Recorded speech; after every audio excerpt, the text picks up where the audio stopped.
Hello, good morning, good afternoon, and good evening. Welcome sa ating channel. At bago tayo magpatuloy, pakihingi ng isang like and subscribe at huwag kalimutang pindutin ang notification bell para lagi tayong updated sa mga bagong upload natin. Okay, so our topic is about slope-intercept form. Okay, so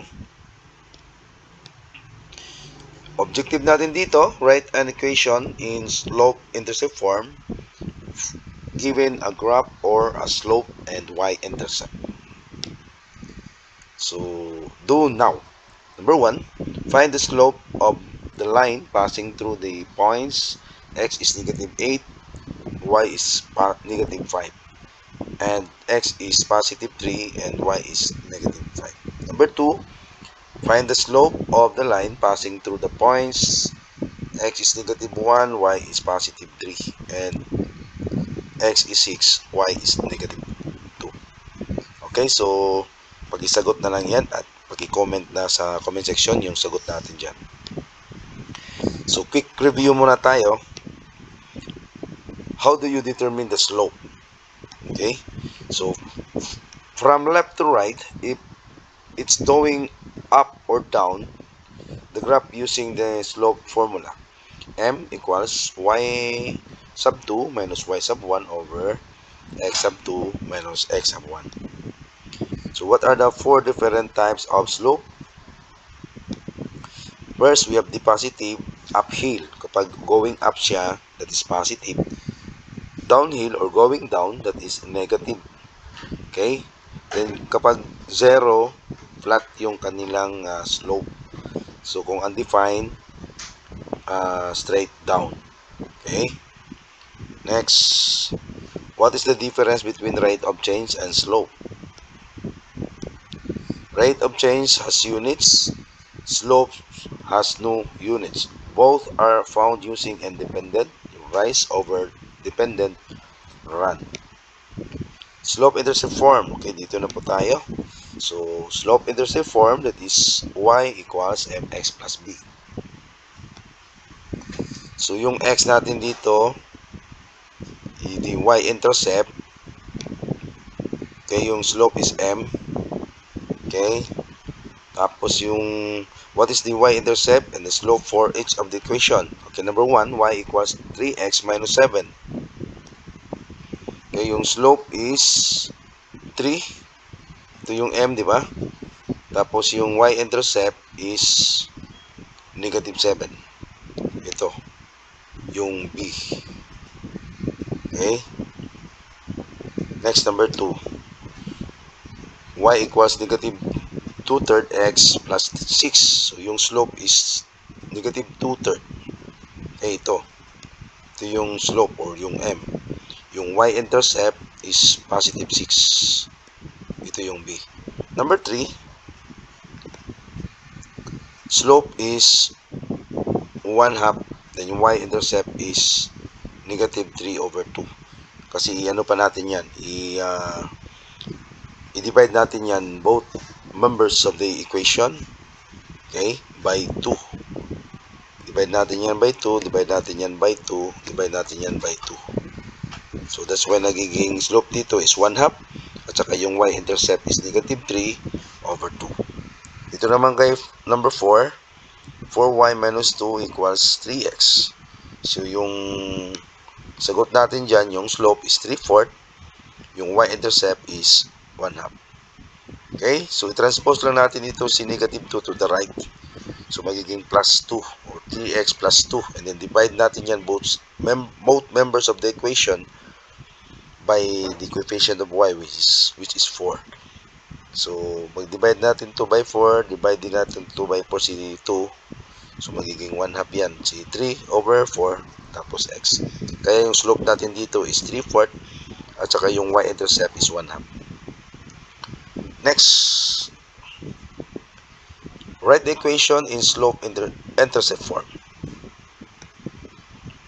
So, number 5 na tayo.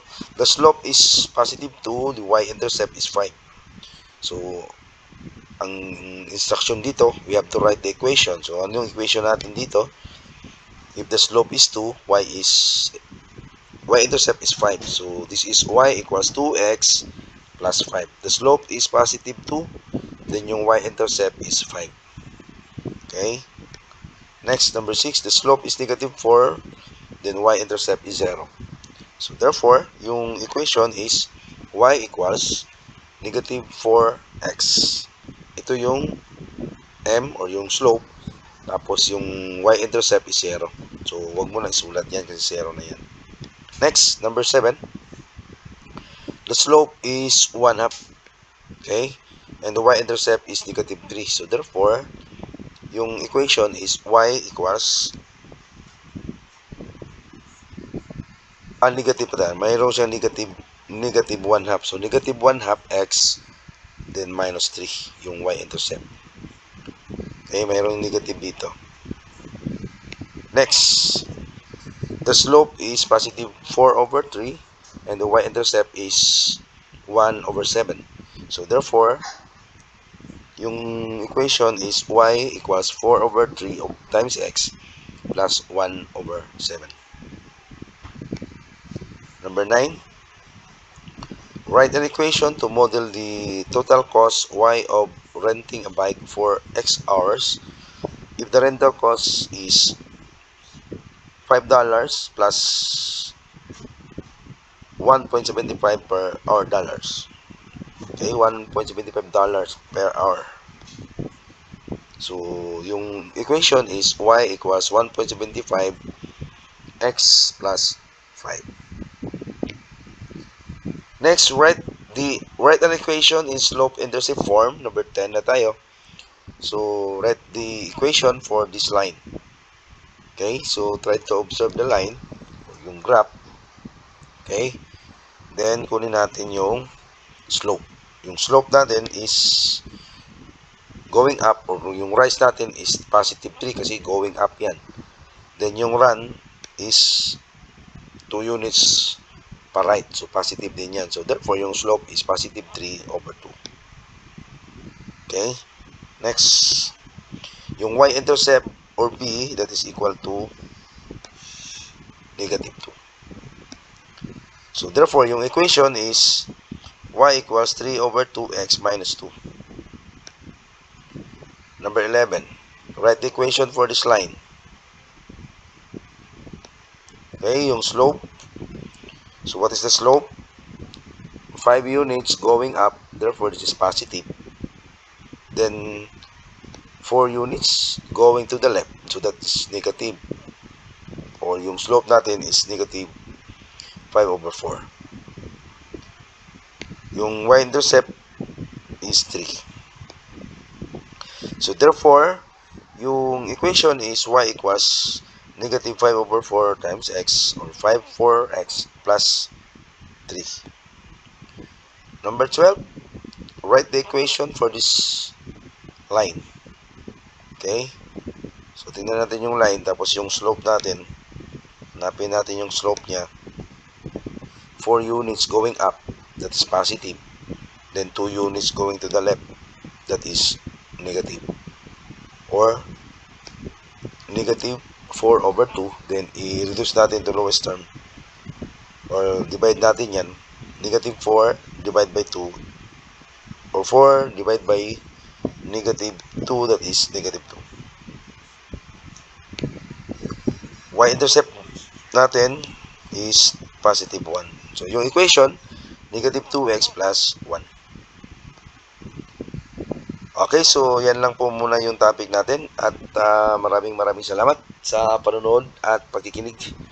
At again, sa hindi pa nakasubscribe, paki-subscribe na lang at huwag kalimutang pindutin ang notification bell para lagi tayong updated sa mga bagong upload natin. Maraming salamat and God bless.